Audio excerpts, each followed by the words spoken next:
This is College Matters from the Chronicle. When they became more specific, that got really troubling. When they mentioned a student by name, that's when it, really got real for everybody. For a few days in September, it seemed like all anyone could talk about were the domesticated cats and dogs of Springfield, Ohio. During his September 10th debate with Vice President Kamala Harris, former President Donald Trump repeated and amplified a baseless rumor that Haitian immigrants in Springfield were stealing people's pets and eating them. This pernicious claim wreaked havoc on Springfield, where government offices and schools became the target of threats. This was also true of Wittenberg University, a private college in Springfield, where officials were so concerned about safety that they shifted to online instruction for a week and canceled athletic events. But that's only part of the story unfolding today at Wittenberg, a Lutheran college with about 1,300 students. Like a lot of small private colleges nationally, Wittenberg faces big challenges that go beyond the politics of the moment.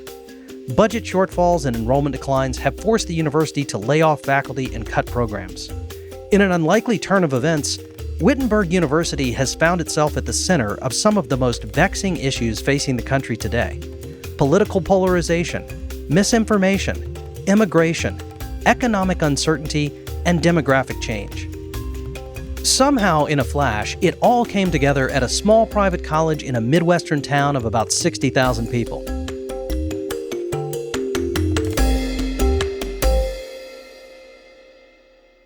I wanted to know what this strangely potent moment has been like for a man at the center of it all, Michael Frandsen, the president of Wittenberg University. And I'm pleased to report that after a little bit of arm twisting, he agreed to talk with me about all of this on College Matters. Dr. Frandsen, thank you so much for being here. Thanks, Jack. I'm glad to be here, glad to share my story and more importantly, Wittenberg and Springfield's story. Thank you so much for doing that. So I want to tell listeners right out of the gate that we're recording this conversation a couple of weeks before the presidential election. But that's okay, because I'm not going to ask you to predict the future. In fact, the first thing I want to do is to go back in time. And so it's September 10th at 9 p.m. Eastern, and Kamala Harris is facing off with Donald Trump in a much-anticipated televised presidential debate. What were you doing that night? I was interested to hear what both of the candidates had to say. I was watching the debate. I certainly did not imagine that Springfield, Ohio was going to be part of the conversation. In hindsight, maybe I should have, but did not imagine that was going to be part of the conversation. And, heard former President Trump make those comments and, just so different from my lived experience here in Springfield. And, I probably scoffed because, again, just not at all my lived experience with our new neighbors here in Springfield, Ohio. And political rhetoric on both sides is prone to exaggeration. And there it was again. By now, most people will have heard what Donald Trump said at the debate, but let's hear a clip. In Springfield, they're eating the dogs, the people that came in. They're eating the cats. They're eating the pets of the people that live there. And this is what's happening in our country, and it's a shame. My experience with the population growth we've had is that I have a lot of good new neighbors that I hear from my friends who are running manufacturing companies in town or other entities in town, that they have good new employees, much needed employees, and that while those, accusations had been made that, our city leadership, the city police had refuted those as nothing but baseless rumors. Did you immediately recognize that this might affect your university in some way? No idea. No idea that it would escalate to what it did. It had been something of an issue in Springfield, and certainly, we've grown by 15 to 20,000 people, the estimates, predominantly Haitian immigrants here on temporary protected status legally in this country and filling jobs that were going unfilled. Then this blows up, this gets national attention. But did I think it would impact Wittenberg University and our, 1,300 students and 300 faculty and staff, no, I didn't imagine that it would come to us. Was there any communication with members of your cabinet, members of your board? Do you remember having any back and forth that night? No, none at all. So None you at really don't see much coming here. You think this No. is kind of a one-off? Yeah. And again, Wittenberg wasn't mentioned specifically, so I didn't have any clue that this would escalate to a problem, and a significant problem for us. Yeah. In the days after the debate was held on a Tuesday. The political rhetoric around this issue really starts heating up. There's all kinds of vitriol online about the immigrant population in Springfield. There's intense media coverage. And by the weekend, things seem to reach a critical point, both for the city and for the university in particular. Tell me what happened. Threats started coming into the city a couple days before we got any threats. And so, that was the point at which, I maybe started to think a little bit that it could have an impact on us. Initially, again, threats came into the city, to the public schools, to the hospital, to other entities in town, but not to us. And then we received a threat. And, all of a sudden it's crisis mode, right? Is this real? Is it not real? How do we respond to this? We have a campus police force. We have sworn officers on our campus. So activating them, getting them connected with the Springfield Police Department, with the Ohio State Highway Patrol, Ohio Department of Homeland Security, just to kind of coordinate our efforts, make sure we really know as best we can know what's going on, and figure out how to respond. We do have a campus police force, but it's stretched already. We don't have extra resources to address this sort of thing. We're fortunate, again, to have great partnerships in the city and in the state to help support us. But there was a big demand on everybody's resources as these threats were coming in to us now and to different entities around town. Talk to me about the first threat that you received. What was the nature of it? The first threat we received was a threat that someone was coming to shoot people on our campus. And in particularly coming to seek out Haitian immigrants who were on our campus. That was the first threat. It was pretty vile. And we do not currently have any students from Haiti enrolled at Wittenberg. We do not have employees who are here as part of the temporary protected status program. Not that we wouldn't welcome them, but we don't have any at this point in time. But, this was a very real threat. And given the threats going on to other entities in the city, one we knew we needed to take seriously. Who did it go to? How did you learn of it? It came in through our Visit Wittenberg email address. So email we have set up for prospective students to reach out and contact us to get more information and to come and visit campus and learn more about what it would be like to be a student at Wittenberg. And that is how it came in initially. As threats continued to come in, they often were coming in through those sorts of office email addresses. There were some sent to individuals. And I think around probably Saturday, just a few days after the debate, is when I think that first threat came in. Is that jive with your memory? Yep. So I think some people would be interested in knowing a little bit more about the crisis management piece for somebody in college leadership at that point. So what do you do? Who brings this to you? Try to tell me specifically how you respond. So I was out of town, actually, and I got initially an email from the associate VP who oversees our campus police force, then gathered my senior staff to talk about what we were seeing, what we were hearing, just make sure everyone was aware. Got our head of public safety, our chief of police, involved in the conversation so that he could let us know what he was hearing from his sources in the city, the county sheriff, things like that.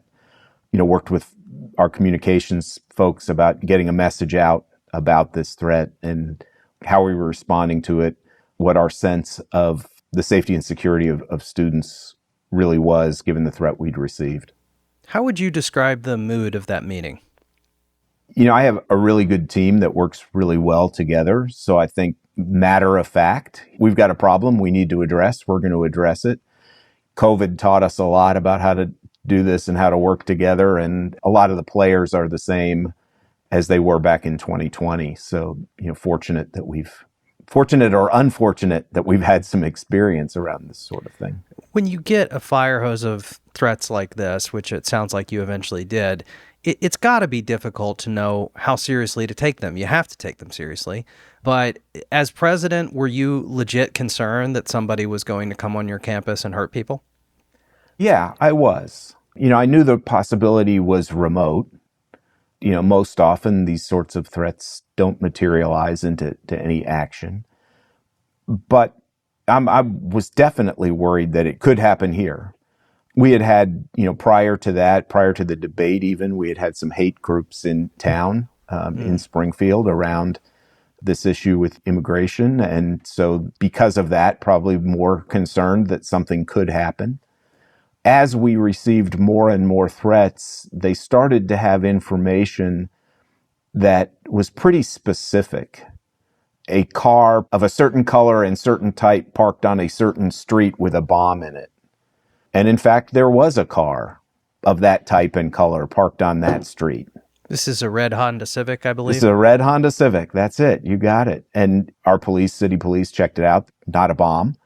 But, the first one where we're coming to your campus to shoot Haitians, okay, that's troubling. When they became more specific, that got really troubling. When they mentioned a student by name, that's when it, really, really got real for everybody. And, that student had been quoted in a piece that Newsweek did about the situation in Springfield. I suspect that whoever was making these threats picked that up and picked up that student's name through that outlet. But, you have a threat come in that says, I know what dormitory this student lives in. I know what this student's hometown is and where they live in their hometown. And yeah, it gets your attention if it didn't have your attention already. Wow. That's got to be frightening and disturbing for all parties involved. You mentioned that first meeting being kind of all business and maybe COVID being a little bit of a dry run for this, people coming together. I've got to imagine, though, that there's any number of emotions that go through your head during this period of time. Talk to me about how you were feeling personally, particularly as this got personal, as a particular student was named. As things got more and more specific, it obviously became more of a concern, right? Is this real? When they can name people, name locations pretty specifically. Now, there are lots of red Honda Civics in the world. Right. Could it have been somebody throwing that out and hoping that there was one there? Or did somebody know? I guess you could look at that one of two ways. You're probably running suspects through your head. It would be natural to. You're thinking either this is somebody who lives in town and knows this, or this is somebody who's done a lot of, surveillance, which is probably more disturbing in its own way. Yes. Were those the sort of options you were thinking about and talking with your law enforcement about? The fact that there was a lag between the threats that came to the city and the threats that came to us, for me, kind of fueled that. Is this a copycat who's targeting Wittenberg with these same sorts of threats relative to this issue, but is it really not as connected as it appears given the specificity to Wittenberg? Did you reach out to the student and or their parents? I did. I reached out to the student, and that's a good lesson, right? So, we had told students we were going to have remote instruction. Most of our students live within 3 hours of campus. Many, many of them went home. And this student had gone home.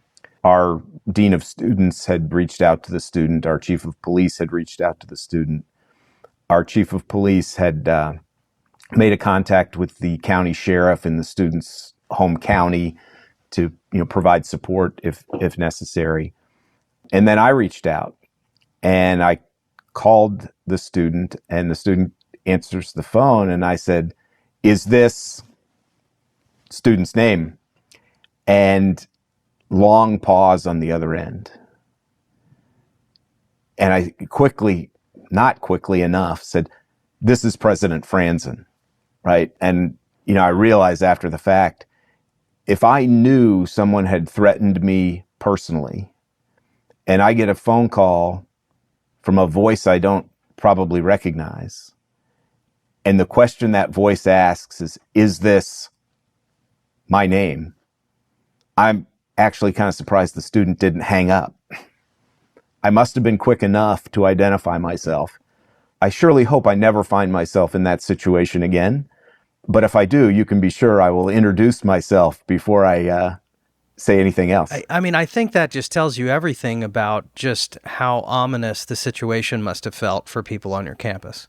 Absolutely. And again, particularly for this individual whose name was in one of the threats. And people around town received death threats, right? I did not, but the mayor did. Some of the heads of some of the manufacturing firms that have employed a number of the Haitian immigrants received death threats. We had young children in these families who had state police protection because of these threats against, their parents and their families. The impact on us was significant, but minimal compared to what some other people in town experienced. And we should say that probably at this point in the timeline, you've moved to remote instruction, you've canceled athletic events and so forth. The college is kind of closing down. You're still operating classes online, right? Yeah, we operated classes online.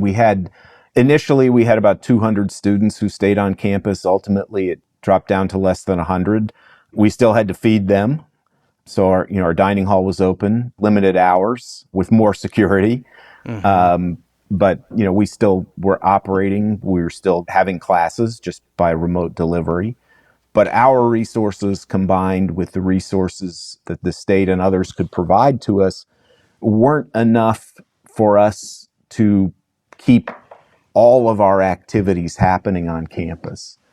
And one of the things that we did was, again, cancel the sporting events because we couldn't protect practices here on campus. We just didn't have the bandwidth to cover that. So I should probably say there's another 2-year college in the area, Clark State College, that also moved online during this period. You weren't the only institution going through this. But when you talk about the escalation of threats, the rising level of specificity about them, I'm sure that creates tension. I'm sure there's fear. It sounds like you had concerns about whether you had the bandwidth to secure the campus.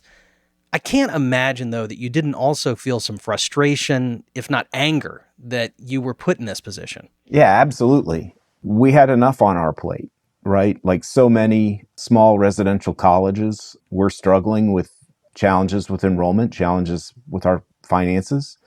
We'd just been through making some tough decisions. The last thing that I or we needed was another kerfluffle of any sort. And to have this come up completely out of our control, completely driven by false narrative, debunked set of assertions, yeah, it was frustrating. It made me angry. It made me angry for our students that they were disrupted, that things they wanted to do were disrupted, that I didn't have the ability to control and make it better for them. I often say that I try to manage the things that I can control, and that, I've reached a point in life where I've gotten a lot better at distinguishing between what I can control and what I can't.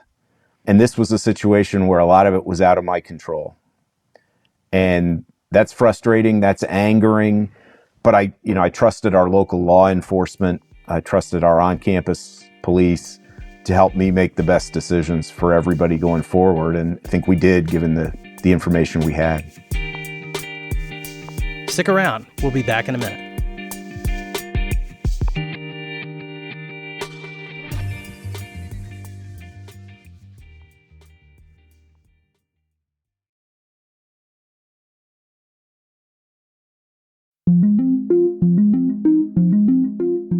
I know that you're in a delicate position as a college president when it relates to national politics, and I respect and understand that. But I feel like I would be remiss if I didn't ask you if you were specifically angry at Donald Trump. Sure, but, it's bigger than any one person, right? Senator Vance has certainly contributed to the amplification of this, but it started in our community, right? It's not that Donald Trump or J.D. Vance started this story. The story started in our community. It started in our community by a person who has since indicated that they made it up, right? And so, was I angry that it was even part of the political discourse? Certainly. But again, we'd had hate groups in town. We'd, seen protests at city council meetings or citizen complaints at city council meetings. It was kind of piling on at that point. But did you feel that you were in any way constrained in how you could talk about this because you didn't want to steer right into a political firestorm? Yeah, probably a little bit. Really focus on what's the impact on us and how are we going to deal with it for us and for our students, for our faculty and staff. How we got there, less important in the moment than what we were going to do about it. Are you hearing demands from students, faculty who might lean left? We want you to say more. We want you to be more aggressive about this. I did. I also heard from the other side saying, leave that out of this. So, Well, I really want to drill into something you said a few moments ago about how this story got legs to begin with. And it predates Donald Trump and J.D. Vance, as you say. It's a story that, the nation has kind of come to learn about in an interesting way. With respect to Springfield, I think a lot of people didn't know a ton about it or what was happening. And in recent weeks and months, people have learned that the city estimates, I think there are between 12 and 15,000 immigrants in Clark County is what I've seen. Many Haitian immigrants in Springfield and elsewhere are in the United States under temporary protected status, which is offered to people from countries in crisis. And the city has acknowledged that this demographic change has put some strain on local resources, including public safety, healthcare, and schools. What do you say to a prospective student or parent who's concerned about this? Yeah. They've asked. They have expressed concern. What I said is that, what you've heard in the news has some truth in it, that our population has grown significantly, that has placed some stress on city services. But my lived experience is that these are our good neighbors who are contributing to our community, who are filling jobs that needed to be filled. And part of our ethos here on campus is community service and outreach to the community. Our motto is having light, we pass it on to others. And so, our students have gotten engaged with the community on many, many levels over many, many years. And this is another opportunity in that regard. Our Hagen Center for Civic and Urban Engagement kind of leads those efforts. The director of that center is involved in the Haitian coalition that's developed in the city to help the whole city, not just the Haitian immigrants, but the whole city adapt to the growth that we've experienced, adapt to the need for translators in the schools and at the healthcare facilities. And so, in some ways, it presents a learning opportunity and a learning opportunity that our students can actually have an impact in, right? Springfield is still a small enough place that the students can go out and have an impact through the work they do. How worried are you that there's been reputational damage to the university that you're going to have trouble undoing? I'm wondering if you're thinking there's a student out there who might have otherwise looked at Wittenberg who says, that's the place where they ate pets, regardless of that story being false. Yeah. It's a concern, without a doubt. There are lots of things that go through the minds of 18-year-olds and their families as they're selecting colleges, right? And we don't want to have negative things out there about Wittenberg, whatever they might be. And certainly this was a period of time where we had some negative things for us, specific to us, with the programs we had to cut, the positions we had to eliminate, and then to get piled on with the Springfield national media, the international media. Those things certainly were negative, may continue to be perceived as negative. I'm hoping the counterbalance to that is that more people know about us and more people might take a look and they might find that there's something here for them. I'm really glad that this didn't happen in March, right? Okay. As we're approaching May 1, less and less meaningful, but official college decision date. If we were 6 weeks out from that, this probably would have had a very real and very immediate impact. Have you heard from I know we're kind of, as you say, not in the season, but I mean, have you heard from specific people who say, I was thinking about Wittenberg, now I'm not? I have not heard that from anyone. I have heard, I'm thinking about Wittenberg, tell me more about what's happening. Mm-hmm. But I have not heard anybody say, I'm out, given these things that have happened, I'm not interested.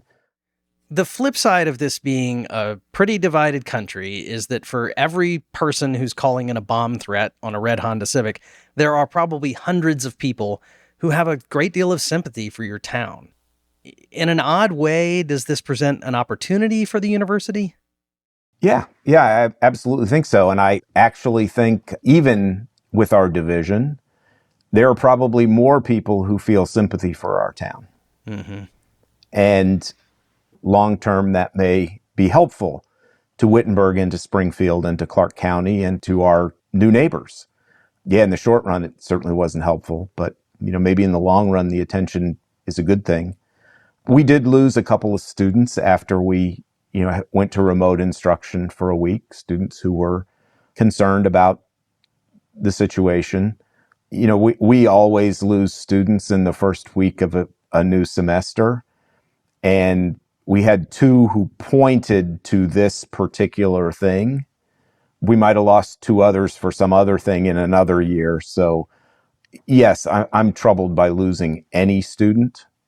But if you'd asked me on Sunday or Monday after that first threat came in on Saturday, what the impact might be, I probably would have guessed it would be more immediately impactful than it was. Even before the presidential debate, Wittenberg was going through a tough time. There have been a lot of concerns about finances. Tell me about that. Yeah, so, we've been struggling like so many institutions of our size and type for a while. Our enrollment has actually stabilized and been stable over the last 4 years, but stable's not what we were looking for. We were looking to grow, and we knew we weren't going to grow, to the levels of 30 years ago or even 10 years ago, but we had belief that we were going to be able to grow our enrollment some.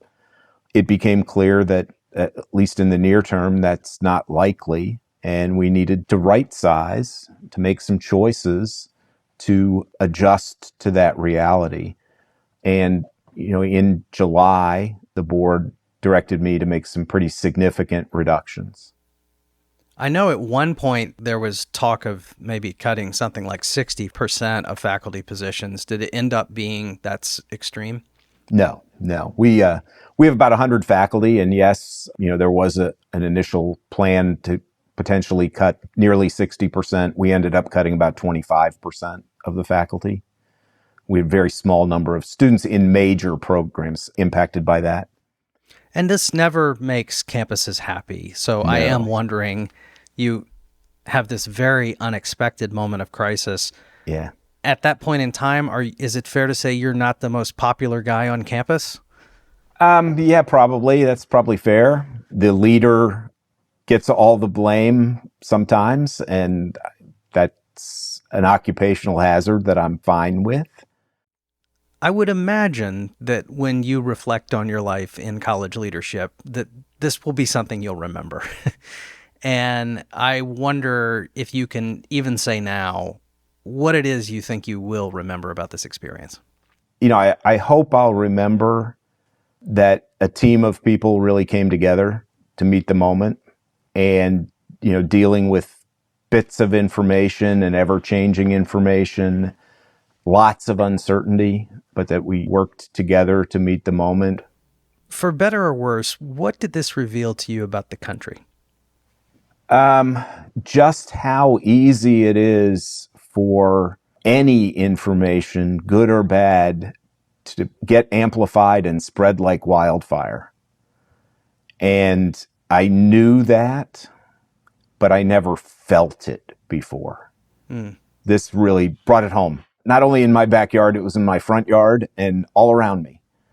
You know, I have to go through metal detectors in Springfield in places I never had to go through metal detectors before. There are still state police officers in our elementary schools. It's a little surreal. It's the country we live in right now. Are you saddened by that? I am. You know, I think there are big issues in the world, and we get distracted by little issues or non-issues or falsehoods that take away people's attention from some bigger issues.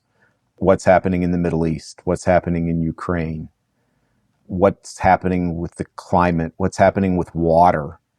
There are all sorts of issues that I think would deserve more attention than they seem to get when we get into falsehoods and discussions about things that aren't big picture issues. Now, immigration is one of those big picture issues for sure. Sure. You know, it absolutely is. You know, I was thinking about this morning, and I was thinking, you know, when historians look back on the 2024 election, they're going to write about Joe Biden dropping out of the race. But I can't help but think this might be a footnote in some future book.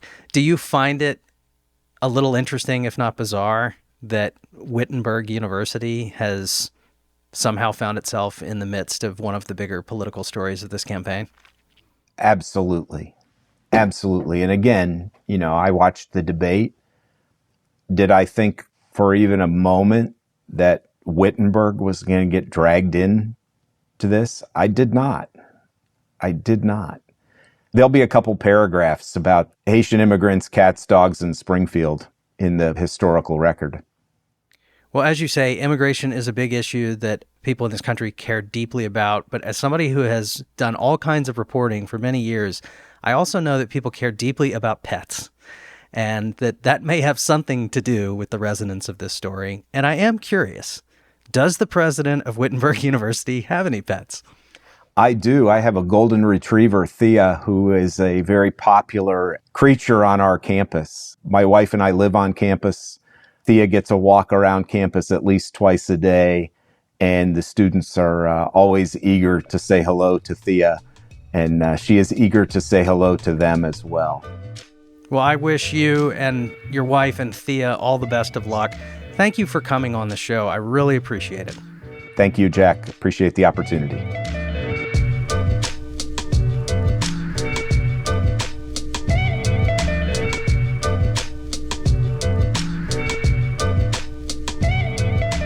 College Matters from the Chronicle is a production of the Chronicle of Higher Education, the nation's leading independent newsroom covering colleges.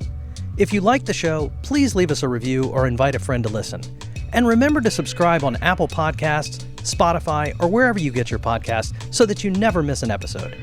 You can find an archive of every episode, all of our show notes, and much more at chronicle.com/College Matters. If you like, drop us a note at collegematters@chronicle.com. We are produced by Rococo Punch. Our podcast artwork is by Cottrell Thomas.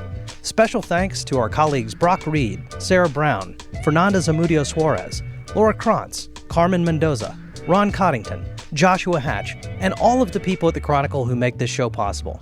I'm Jack Stripling. Thanks for listening.